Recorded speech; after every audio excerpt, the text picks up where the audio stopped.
All right, we're back with the Kefka semifinals. We're picking up right off where we left last time, game three. Akiyama has first move, the first time he has had first move in the series. And we should keep in mind no same, something that really hasn't come up so far, but is important to keep in mind. If we look at Deli's hand, we've never really come in and thought much about the starter because I missed the starter in game one, and game two, Deli had a safe corner, so we didn't think too much about alternative options. In fact, he had two safe corners, but he chose the better one. Current score is 0-0. Deli has a 7 left, a 7 down, a 7 up, and a 6 to the right. Akiyama has 7s to the right, 7 down, 7 up, and a 6 to the left. So we are exactly matched in every direction. That's kind of fun. You don't see that much, right? Sometimes you see it where both sides have like a 10 in every direction. All right, Akiyama goes for a kind of mid corner. Note, he has 3 ways to take this back from 6. One of them gets comboed, but the other 2 do not. And he has a couple recaptures, 3 recaptures as well in 8, and I believe none of them are susceptible to combos. All right, what about Deli's captures? In 6, Deli can play with a 7 facing up, that's not comboed, a 6 facing up, that is comboed, a 5 facing up, that is not comboed. Received a message. Okay, Deli says that move in 2 was so good. Yeah, I thought so too. We were all wrong. I'm sure Akiyama thought it was really good too. All right, and like in a sense it was, but in a sense it wasn't. So the problem this creates for Deli is 8 is a bad square. 8 is a bad square. Both of his cards in 8 are comboed, right? 3-7-4-5 controls 7s to the left, and 3-7-2-6 controls 5s to the left. So my instinct is block 7. Get rid of that square. Face theory, check out my face theory videos, says in a spot like this, you should be thinking about going 7, getting rid of the reason you don't have 8, or you should go in 6 and get rid of 6 and 8 immediately. Deli has, I think, been making mistakes in opposite corners recently. It is the type of move where you get to either outplay or be outplayed by your opponent, but he has had 3, I think, consecutive lost positions out of opposite corners. He hasn't lost all those games because his later moves are really good and he can salvage a lot. But his 3 most recent bad positions, I believe, were all out of opposite corners with him on second turn. I didn't notice any particular pattern to them. I think all those games are recorded, so you could check it out. But if I was Deli and had made those mistakes, I would probably ignore it and forget about it. But if I was working on my game at the moment, I would be like, oh shit, I am misevaluating something in opposite corners and I need to adjust how I play them. My instinct's 7 here. I haven't figured out a card to put in 7, which maybe means it's not a very good instinct. But I would like to play something in 7. But I really don't know what, so maybe I wouldn't. I'm not sure. Well, if you don't have 7, everything's kind of unpleasant.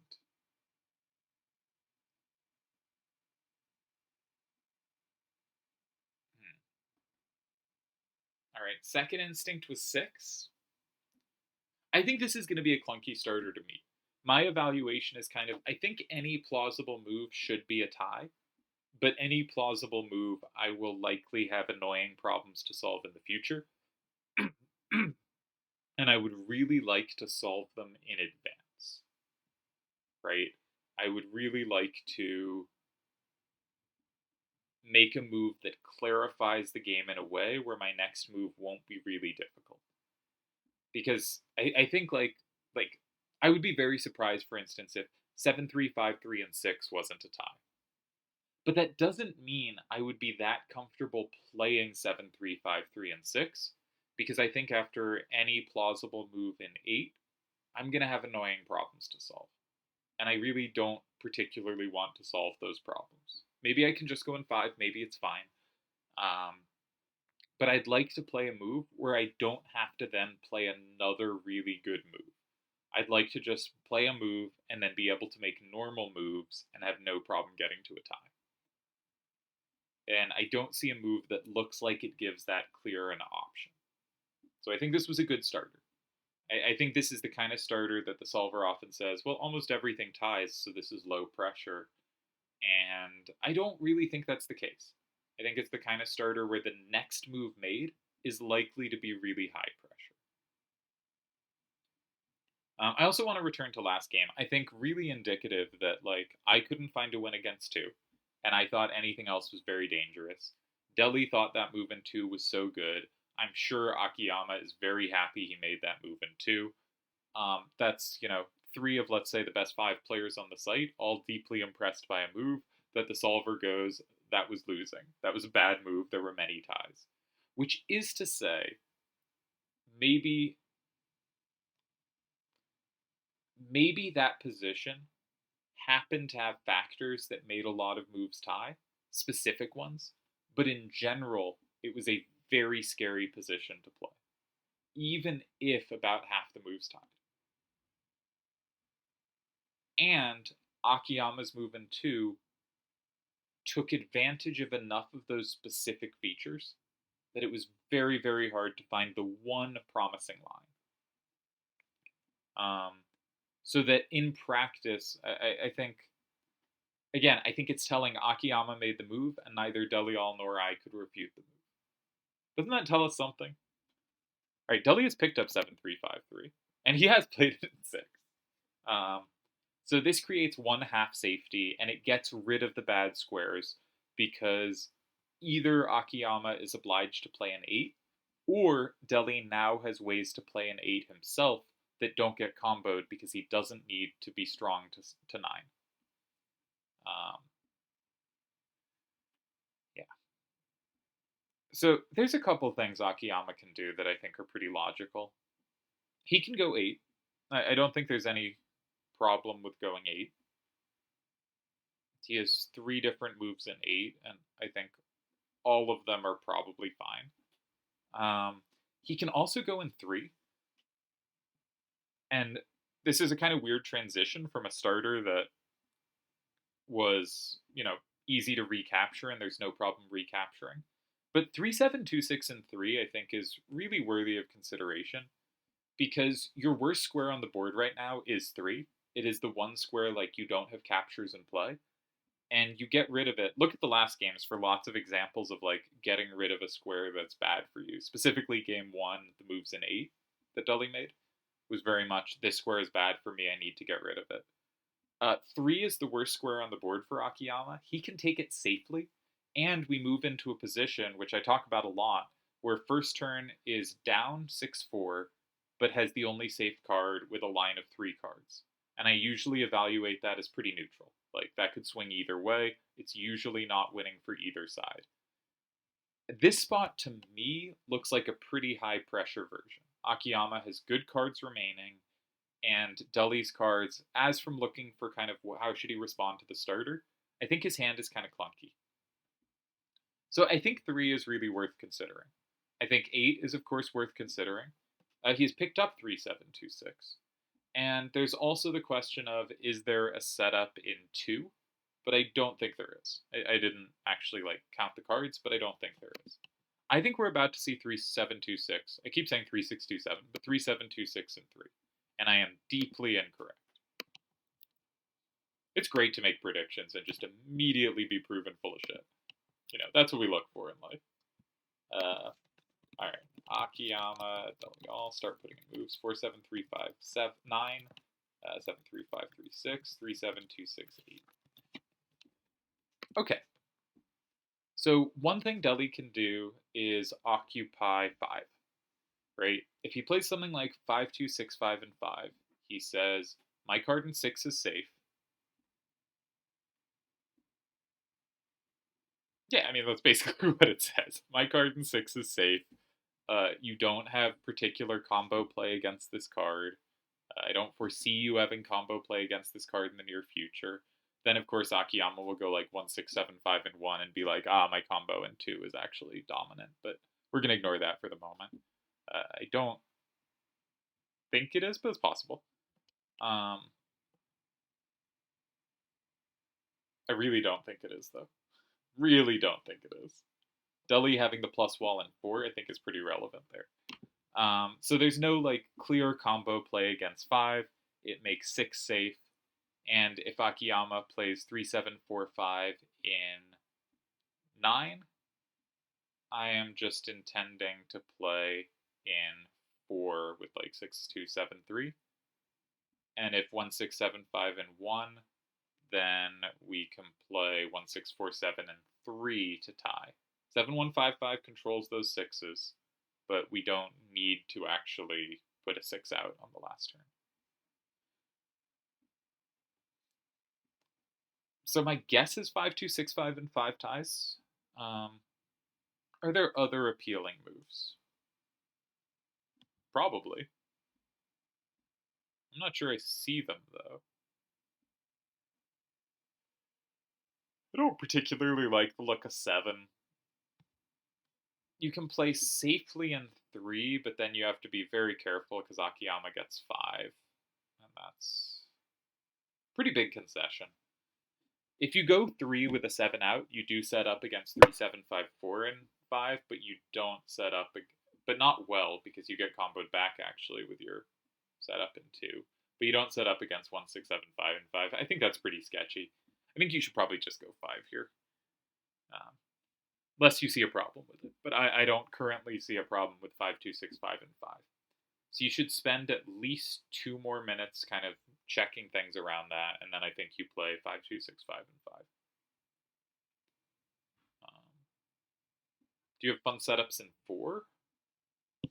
Don't really think so. Do you have something else to put in 5? Well, I liked keeping 6 2 7 3 in the hand. I thought that was the more useful card to keep in the hand. Maybe that's wrong. But it just felt to me a little more relevant. It has like plus walls against 1 6 7 5 landing in 1. It just I don't know how to say it. It felt like you keep that card. That's the better card. You keep it unless there's some specific reason to use it, and I didn't see a specific reason. There is 1 6 4 7 and 5, but I don't know why you'd give potential plus walls in 4 if you don't have to, and a potential way for the opponent to flip the card in 6. Just seems unnecessary. Like, might work, but I don't know why you'd do it. So I actually really don't see a candidate move other than 5 2 6 5 and 5. That's a little worrisome. If you only see one candidate move and suddenly you start checking it and it doesn't actually work, that can really freak you out. Like I said, I think this is going to be a spot, and I actually like Telly's move in 6. It's going to be a spot where you're almost never lost, but you're almost always having to be precise to hold, and it's easy to blow these positions. Which means I think very good starter. Right? Created a little pressure, was just easy for you to take back, kind of uncomfortable for them to take back, and sort of made clear that Deli's random is really clunky and tricky to play. I'm gonna go check the Discord, which I've had closed so I wouldn't be distracted. But I guess we'll distract ourselves.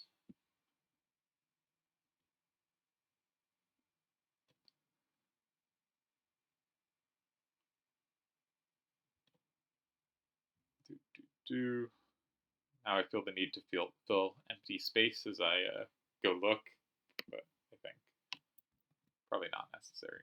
Hey, I forgot I could reload without moving the screen. Tie. Epic move in 2, by the way. Thank you. Had to change the direction of the game somehow. Yeah, so we all thought this was needed. We all thought that, like, that position was terrible. Which means something very weird was going on for it not to be. Either we are all missing something really big, like an obvious, like we have some huge flaw, or that was a very specifically weird position where Akiyama's cards happen to play great. Just all those 4s and 5s playing off each other happen to just work out in so many lines. But Looked really dangerous to me. Yeah. I think I'm team against the solver. I think I'm team 2 was pretty impressive. Okay. I ruled off this move. Ruled out this move. I can speak. Words are my specialty. Um, why did I rule out this move? Because I didn't really understand why we would ever go here instead of just going in 5. But Deli is pointing out, I don't mind if you take 5. I have 3.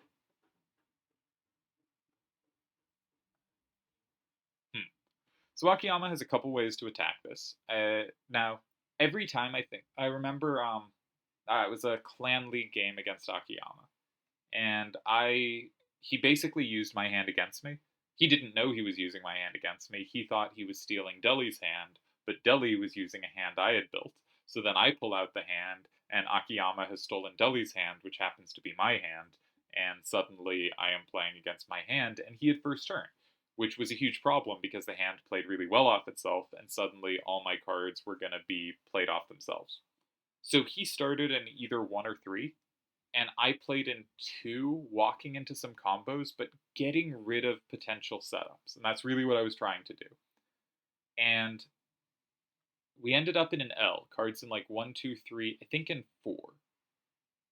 And I thought I had held, because I held against 5, I held against 6, I held against 7.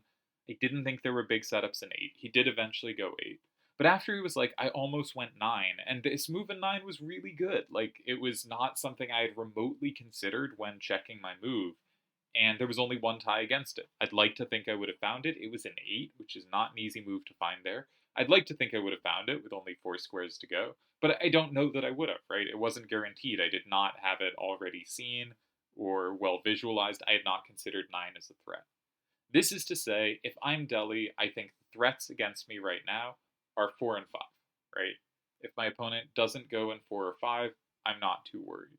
But Akiyama is a player who will find dangerous moves in other squares. I don't know what those would be here, but if there's anyone who's going to find them, that is who will. Is 3, 7, 5, 4, and 2 fun? Could be. You still have 1, 6, 4, 7, and 5 controls because 1, 6, 7, 5 has the plus. You create a plus in 3. That could be dangerous. So candidate moves. I think 1, 6, 7, 5, and 4. Right? Flips a card, isn't obviously comboed back. Like, looks like a normal move to make. Not 3, 7, 4, 5, and 5, because Deli has set up a plus against it, but 1, 6, 7, 5, and 5 as well. So 1, 6, 7, 5, and 4 or 5 look like candidate moves. 1, 6, 7, 5, and 2, just because of fun combo potential in 5, but probably more likely 3, 7, 5, 4, and 2. And maybe there's stuff in 3 as well, because I still think you might want to get rid of that square. I think he is going to go 2. I think he's going to go 3, 7, 5, 4, and 2, which I have checked in no depth whatsoever.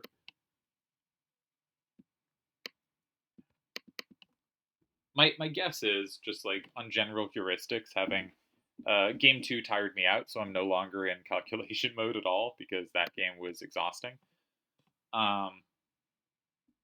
My guess is this should be a tie, but it should be a tie where Akiyama has a bunch of moves where Deli has to be pretty precise to tie.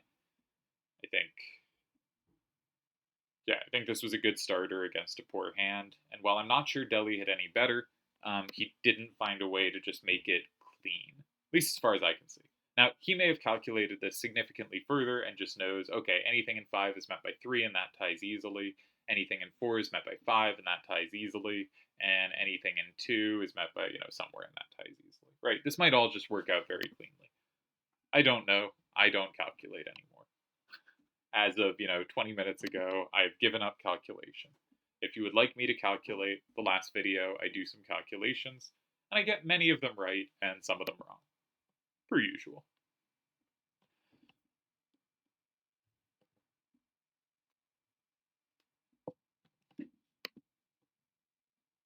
So, yeah, I'm just waiting on a move here.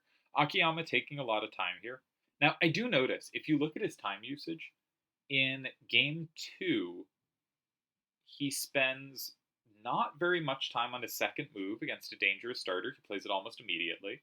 His move in two, which is the most controversial move of the year, his move in two, and if the solver had said it was correct and was the move we thought it was, that would definitely go in my best games of 2024 video. Now I'm not sure. But that move in two, he played pretty quickly, right? It reminds me of a chess game I played. I was playing a blitz match against another master, and another master was watching, and he laughed at me after, so that was embarrassing. But I had this just fantastic position out of the opening. My opponent didn't really understand the opening, and I had understand it beautifully. I'd created this wonderful outpost for my knight. It was such a great piece. Everything was great. And then my opponent sacrificed material to get rid of the knight because he just understood the way the game was going. He was getting thoroughly outplayed, and I clearly understood the position. And so he just changed the nature of the position. And I just readjusted to it so badly, and I couldn't figure out what was going, and I just fell apart, and I lost the game unbelievably quickly. And after that move, I am clearly winning, but the way I am winning is very different than the way I was winning, and I wasn't able to readjust. And so it was a game where I think, okay, we do see the move in two. It was a game where I couldn't click with a change in type of advantage.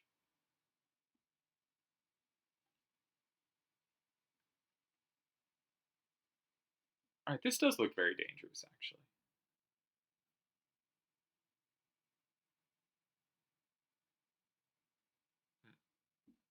All right, we might start calculating in a second, but I'm going to finish my story, my parable, as it were. Which is to say, in a situation where the opponent is in full control of one type of thing, if you can make it a different game, that is often your best chance in games like this. And that move in two really, really changed things. So here's the problem. If Deli goes in three, he is not susceptible to combos, particularly. Actually, I guess he can flip two. Okay, so if he goes in three and doesn't flip two, then Akiyama plays 1, 6, 7, 5, and 5. And Akiyama will go up 6, 4, and 7, 1, 5, 5 is a sufficient up-down sweeper to be able to capture any capture back. 1, 6, 4, 7 is the only capture, and it's terrible up-down, so 7, 1, 5, 5 sweeps it. So, if Deli's going to go in 3, he must flip 2. So let's say he plays 5, 2, 6, 5 in 3. Now if Akiyama goes in 2, goes in 5, because Deli makes it 6, 4 Deli, it's currently 5, 5, with the plus wall. If Akiyama goes 1, 6, 7, 5, and 5, it's 5, 5. Deli can play 1, 6, 4, 7, and 4, going up 6, 4, and Malboro only captures back 4, not 2, for a tie. Does this tie against other moves? We should check everything. There might be some setup or something weird, but if 5, 2, 6, 5, and 3, and Akiyama plays Malboro in 5, that also makes it 5, 5. And 1, 6, 4, 7 can capture something, it gets captured back, or 6, 6, 3, 5 gets captured, that's a tie. Okay, so any move in 5 is a tie. What about 4? If Akiyama goes in 4, he makes it 5, 5, Deli can play in 5, and Deli wins. Yep. If Akiyama goes Malboro in 4, Deli can play 5, that's fine. If Akiyama goes 1, 6, 7, 5 in 1, Deli can play 5. And if Akiyama goes 7, 1, 5, 5 in 1,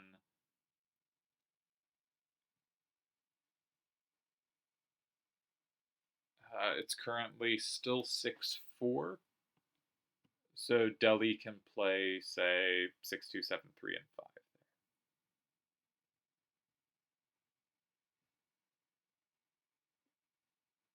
Yeah, this should all hold.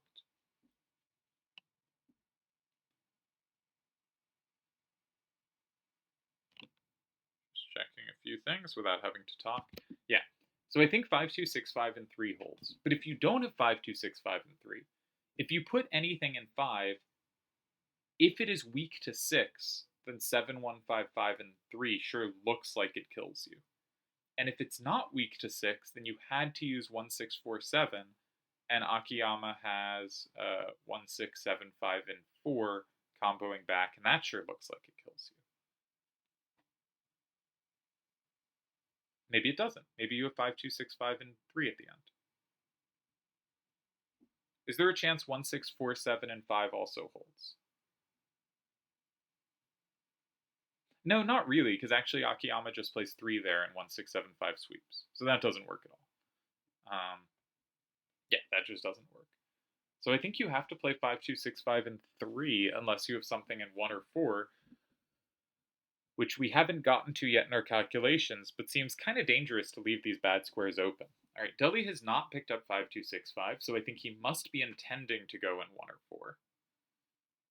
I guess 6, 2, 7, 3, and 1 makes a lot of sense.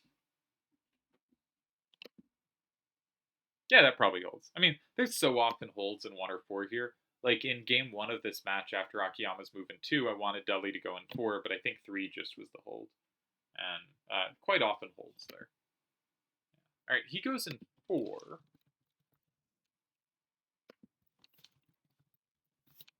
This is different than what we calculated, but also obviously like there are lots of positions where there's like 5 ties, and if you find one, you often don't need to find the others, and you might say yes you should. They might have a chance to win. It's often pretty clear if they have winning chances. Like a move like this is not going to win the game. I am very confident. And like Deli's not playing this move thinking, aha, I've won, right? So if I have found a different tie and Deli plays this move and it's a tie, it's just fine, right? It's just, oh, we found different ties. Okay, but let's see if it is a tie. 5, 5. Oh, the thing I wanted to say about Akiyama's time usage, I didn't get to it. He played very quickly in bad positions. He slows down when he thinks there might be a win. I think the moves where he takes a ton of time are not usually the moves where he's actually doing badly, but the moves where his position is good, where he thinks it is promising and is making sure he's not missing a win. Now, there are certainly positions that are bad for him that he takes a bunch of time, but I think if you look at where he's used time this match so far, he has not used time when behind. He has used time when there might be a chance he has a winning shot. Okay, shall we make sure Deli moves ties? If Akiyama goes 1, 6, 7, 5 in 5, he takes 2 cards. He goes up 7, 3, and Deli should not take the plus in 1 when he gets comboed back through 3. He should instead take the plus wall in 3, flipping 6 and 9. And he ties. If Akiyama plays 7, 1, 5, 5, and 5, Deli plays 1, and he's good. Akiyama blocked 1. And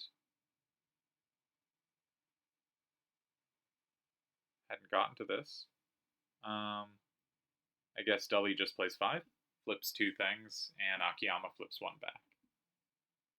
But you got to play with 1, 6, 4, 7, and 5, and he does. All right, dangerous game for Deli. I think he ties nicely. Not the way I wanted him to tie, but again, that doesn't mean anything. Except that my way hasn't actually been tested, and it's possible I was just wrong. Which actually is a fairly likely outcome. So we'll do a quick check with the old solver. I think I predicted everything wrong this game, except that Akiyama would go in 2. I think I got that one right. Oh, and I guess I called 7, 3, 5, 3, and 6. So actually, I did pretty good on predictions. But I didn't call how Deli would play the later game very well, and I got Akiyama's move in 3 wrong. Actually, I did get move 2 and move 5 right. That's not bad. It's hard to predict moves. There's a lot of available moves. Okay. We'll flip you over to the next game. If it starts, which it has not yet, while I put in the hands, just to see if there was anything here. But I don't think there was. I think this was a very solid Akiyama gets some pressure, and Deli handled it. Which is just how correct games go. I like Deli's move in 4. I didn't see a way to clarify down to a safe position, so this seems about... Deli's move in 6, so this seems about as close as you could get on move 2.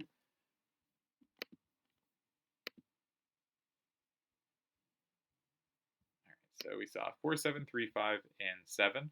My prediction, the solver thinks this, and 9, the solver thinks this is low pressure. Deli took from 6, which the solver thinks is high pressure because not many moves tie. But 3, 7, 2, 6, and 3 or 8 are both ties and both reasonable. Let's see which one technically applied more pressure. After Akiyama's move in 8, Deli has 5 ties. After Akiyama's move in 3 that I was suggesting, 7 ties. So I'm probably in the wrong here. Not necessarily. The solver can be misleading. Okay, so there were 5 ties for Deli. I wanted him to play 5, 2, 6, 5, and 5. This did tie. Deli played 6, 6, 3, 5, and 7. This also tied. Technically, my move gave Akiyama one more way to lose. This means nothing because he was never losing this position against either move. The question was, do you tie? And both of them tie. After 3, 7, 5, 4, and 2, there were 3 ties. I wanted 5, 2, 6, 5, and 3, which was one of the ties, and Deli played 6, 2, 7, 3, and 4, which was another of the ties. Notably, that only gave Akiyama 1 tie. I miscounted something. There was a combo chain I didn't calculate. 1, 6, 7, 5, and 5 was horribly losing, not a tie. I am a buffoon, and please don't laugh at me for that part of the video. Thank you very much. What was the third tie here?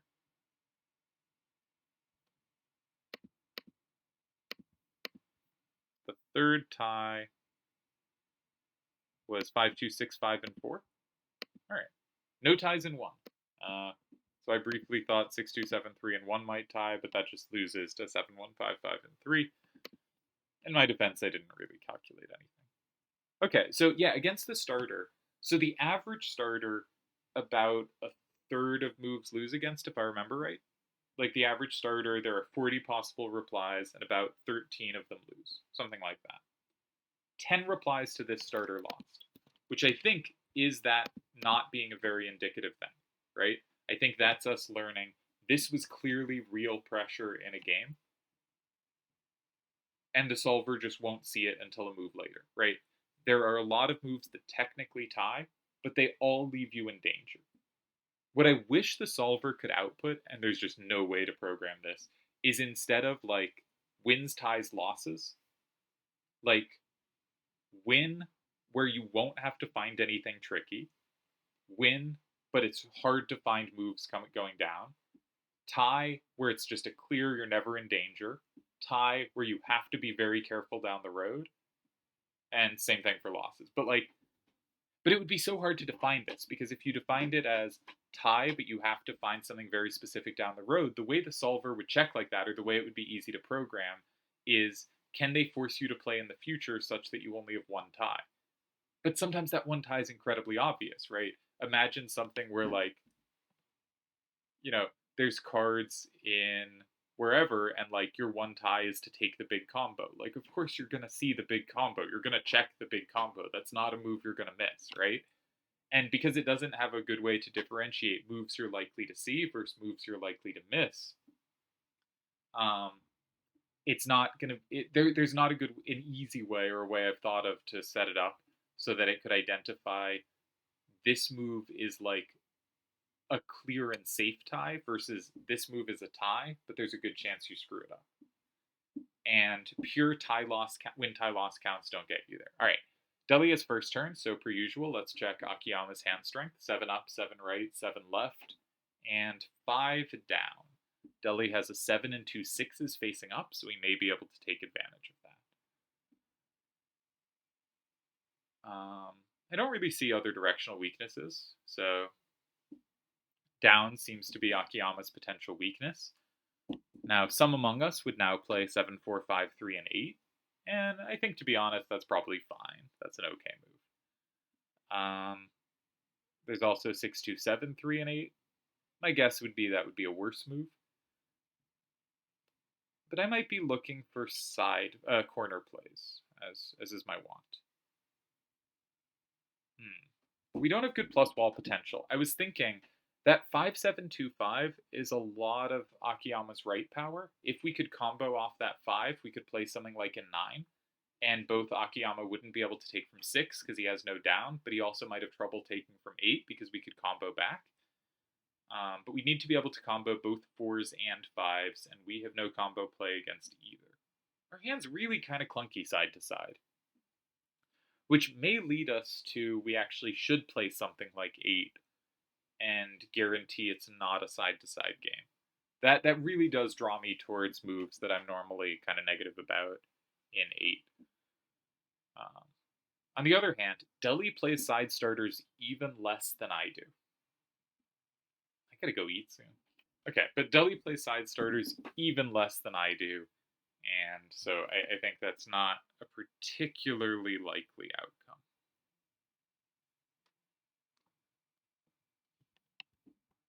They could be playing all day.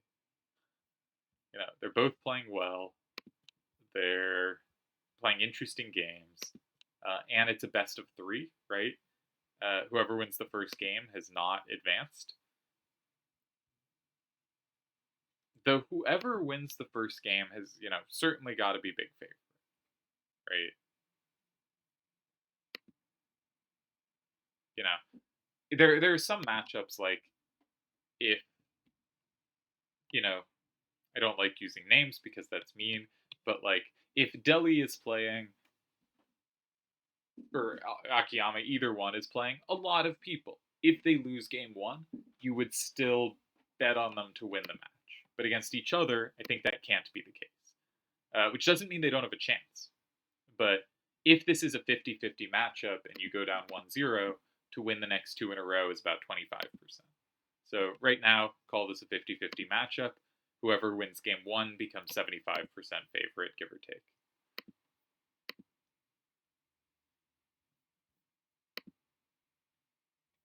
I don't like Deli's hand, by the way, so I'm just kind of curious to see how he starts and think from there.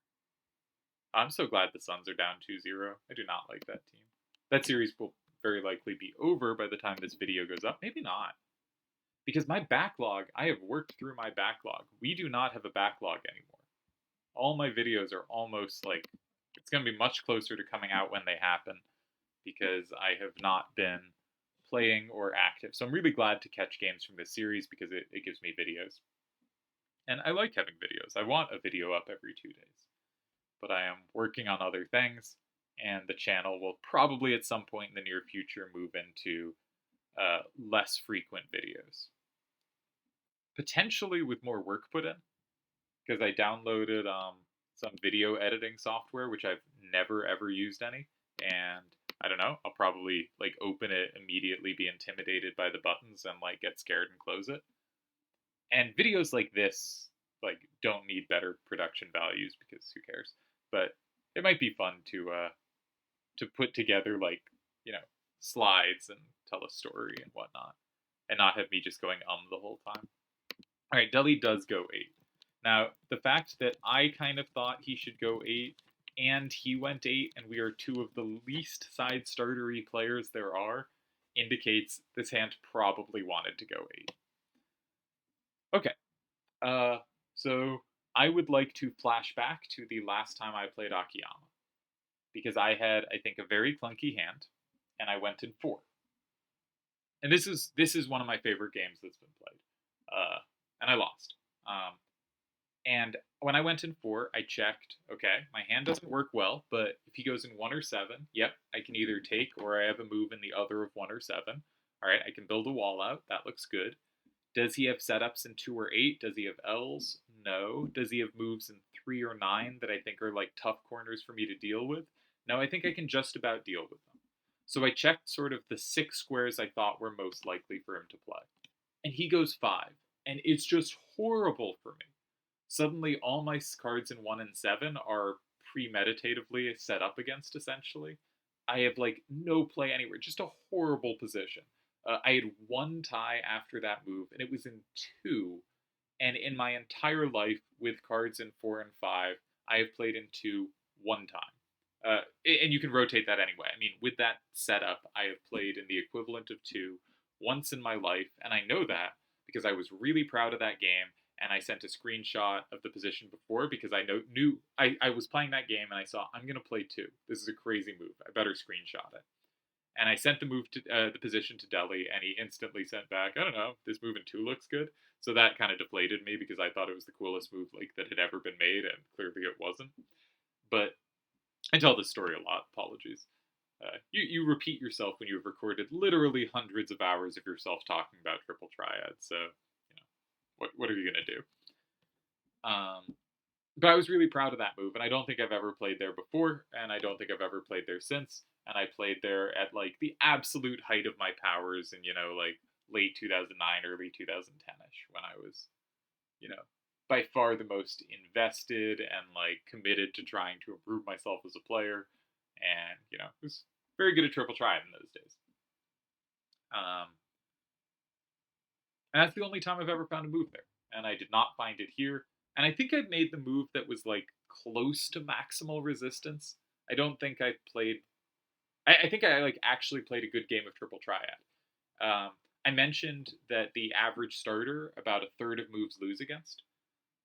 Now, my opening hand, you have 45 possible move ones. I think 6 of them tied out of 45.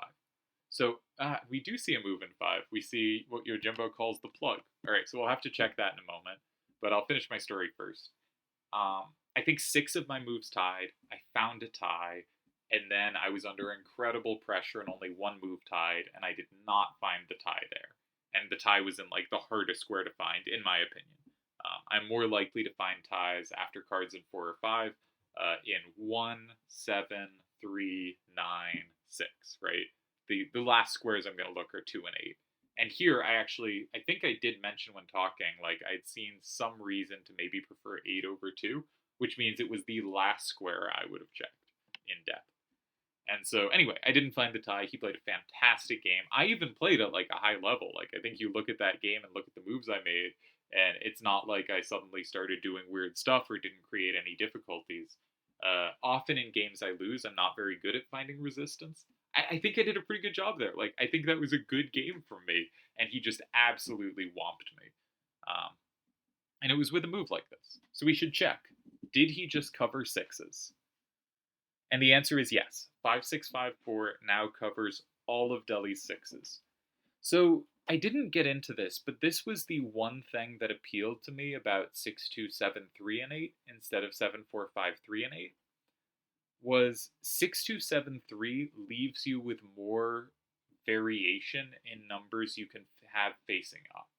So if you have noticed that they can go 5, then maybe you go 6273 because then you can put a 6 up or a 7 up from either 7 or 9, and it is hard for the opponent to have set up against both. Here, they actually have set up against both in 6, but not in 4. So you'd have just like a little more tools to play with. But I did think 7453 was more natural, and I can't complain about this move, but that 5654 is now a huge problem. Huge problem.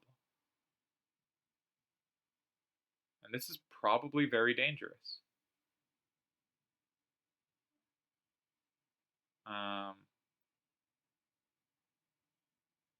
Music downstairs is louder than I'd like and annoying, but that's okay. Where do we go now?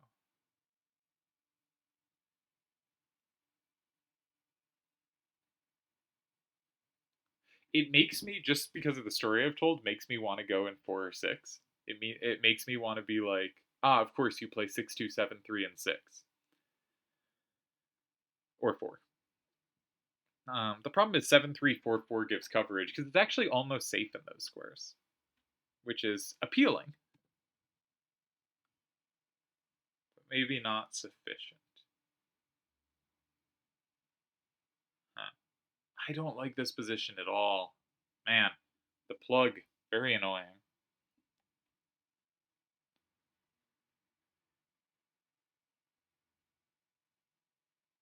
Alright, one sec. Alright, we're back. So my instinct was coming around to, and I'm not sure why, but 6 4 4 5 and 3. Now there's no same, but fives and fives plus as well as same each other, so it does set up something in two. It sets up something for Akiyama as well. I hate J's though, because J's are so hard to calculate specifically. So when I'm saying something like, what was my move? I just said my move, and now it's gone. Yeah, when I say something like 6 4 4 5 and 3, I see it sets up synergies in 2 or 6. I think it doesn't too much get in the way of what I'm trying to do, but that is my recapture card. It's hard for me to use that. Oh man, I don't know.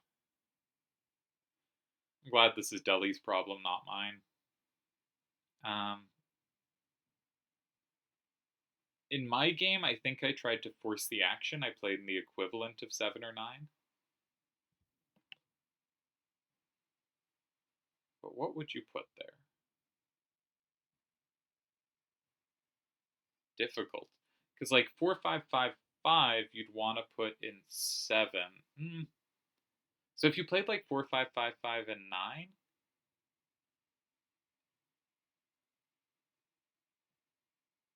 you combo a 5 facing up. Maybe there's some play there.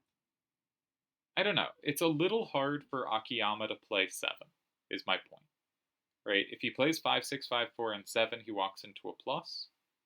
And if he plays 6 5 5 3 and 7, he walks into a plus wall. So it's a little tricky for him to take in 7, and that made me think let's play in 9. But we need to play in 9 not getting comboed, so that ruled out our 6s facing up. And I think 1 6 7, he plays it. Yep. Same thought process here, I think. This was the only thing I ended up with, and my suspicion is it's the only thing Deli ended up with too.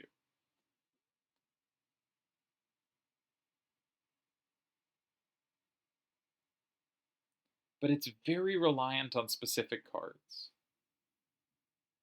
I guess one thing really nice here, we might draw out the 6 5 5 3, and I think we actually really want to draw out the 6 5 5 3. I think Akiyama should probably play 1 1 6 7 and 6, not 6 5 5 3.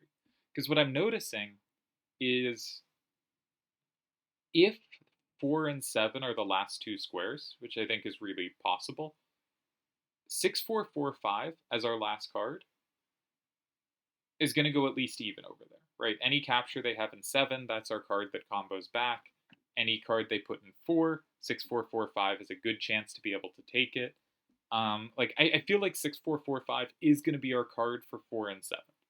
That's how I foresee the game going. That's where my instincts are. And if that's the case, then I would like 6 5 5 3 out of their hand, because that's the one card that screws that up. It cannot reply to 6 5 5 3 and 7, right? It is not a good rejoinder if that card's in their hand. But if that card's not in their hand, if they, for instance, play 6 5 5 3 and 6, and we potentially like take in 3, and they go in 2, and we take in 1, or whatever, some sequence like that, it seems to me that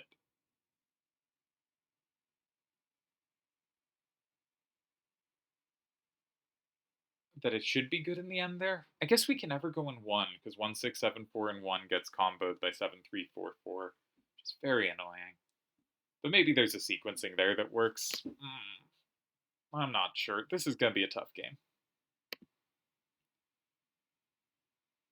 Akiyama playing very well with 5 replies to side starters, which I do not think of as one of the critical replies to side starters, but I'm already so down on side starters, mostly because of just playing next to them, sometimes playing adjacent sides, sometimes playing far corners. If centers are also a problem, that is fairly often the case, oh, that's such a pain, right? That's just, there's so many ways to attack you. Which doesn't mean, again, I think Delhi did anything wrong here. I didn't find any other starters.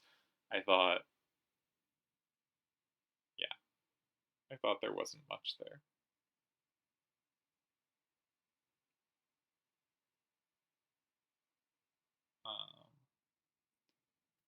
Yeah.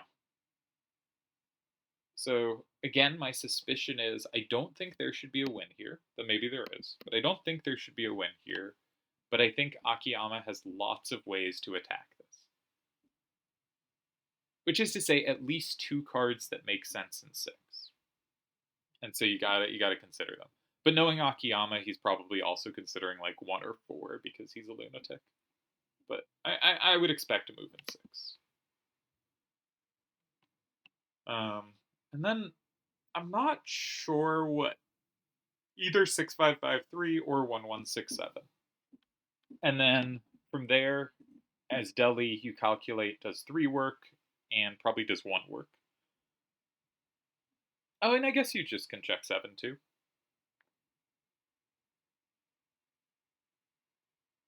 Depending on what's there, maybe 7 is actually pretty appealing.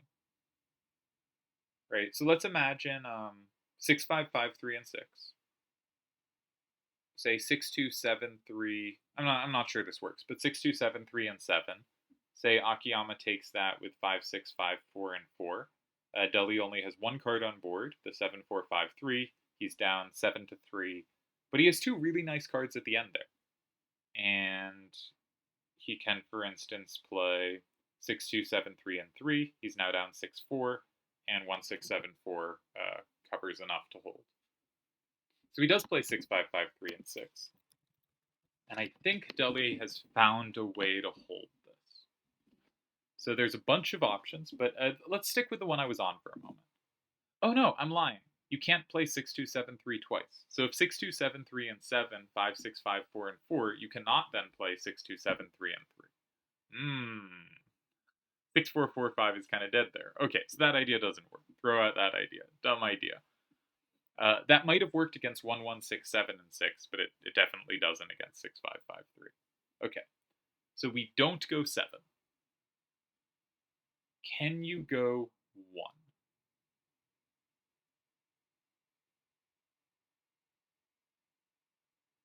And my point is, say, 6273 and 1. 1674 is guaranteed at least 1 capture on the top. 6445 is guaranteed to go at least even on the left, right? It can't go minus there. They can't take more cards than we take. Now, sometimes that kind of calculation works of saying this card puts up a plus up top, this card goes even the other place, we're going to go at least +1 between the 2 cards. That's enough to hold. But sometimes, like, the math just isn't that. So for instance, if 6273 in 1, I think it doesn't work because of 5, 6, 5, 4, and 2, and you in fact do not get a plus on the top because they're up 7, 3. You play 1, 6, 7, 4, and 3. It's 6, 4. They play 1, 1, 6, 7, and 4, and 6, 4, 4, 5 has no captures. Yeah, that's probably not it. Bummer. Okay, he does pick up 6, 2, 7, 3, so it's probably going in 3, which is the square we spent a while calculating earlier, I think. This is a good point. I didn't realize something here. Yeah, so he's going to play 6, 2, 7, 3, and 3, which we should have started calculating sooner because that was the main move. I had just gotten focused on 7. But if 5, 6, 5, 4 takes it, then 5, 6, 5, 4 is gone, and suddenly we can play in 7. So if 5, 6, 5, 4, and 2, Deli has 6, 4, 4, 5, and 7. The difficulty is always sequencing 6, 4, 4, 5, and 7, and 1, 6, 7, 4, and 1. The problem with 1, 6, 7, 4, and 1 is 7, 3, 4, 4 combos you. The problem with 6, 4, 4, 5, and 7 is 5, 6, 5, 4 combos you. If either of those are out of Akiyama's hand, suddenly the move order is clear. You play the one that isn't comboed and save the one that would be comboed. Now, Akiyama could play 1, 1, 6, 7. That is legal, but it doesn't really do anything.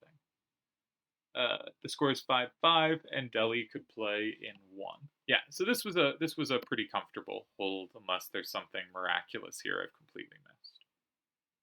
But there's not some huge combo potential lurking, like you play 7, walk into 4, and then you hit them hard. I don't see anything like that.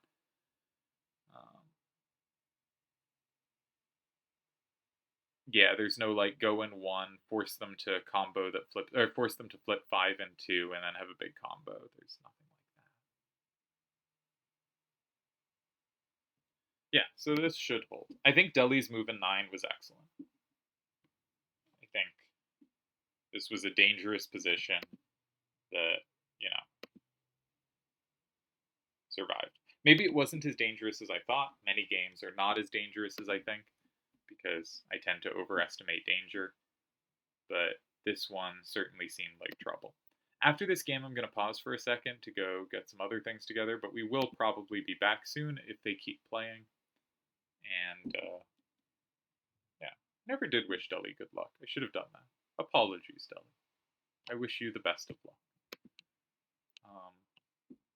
Is this griffin crying? I bet this griffin's crying. What's its name? Open image in new tab. Oh, it's just called Griffin. Got blue around the eyes. I bet it's crying. Huh. Very sad. Alright, good first 4 games. Technically, one game I think of the 4 has had mistakes. I think the other 3 are just all clean. 1 out of 4 while playing someone top level to make mistakes in is obviously very strong level of play. You know, no one over time has, like, I think quite manages 75% clean games of no mistakes. Maybe that's wrong. Maybe some people are in that vicinity. But that's somewhere around the top of human level play. And to do that while facing another top level player is, of course, really good. So these have been very high level games so far. And the one game that wasn't clean was very complicated and difficult. So now both of Deli's moves are still covered, but it doesn't matter if Deli is comboed when he goes in 1.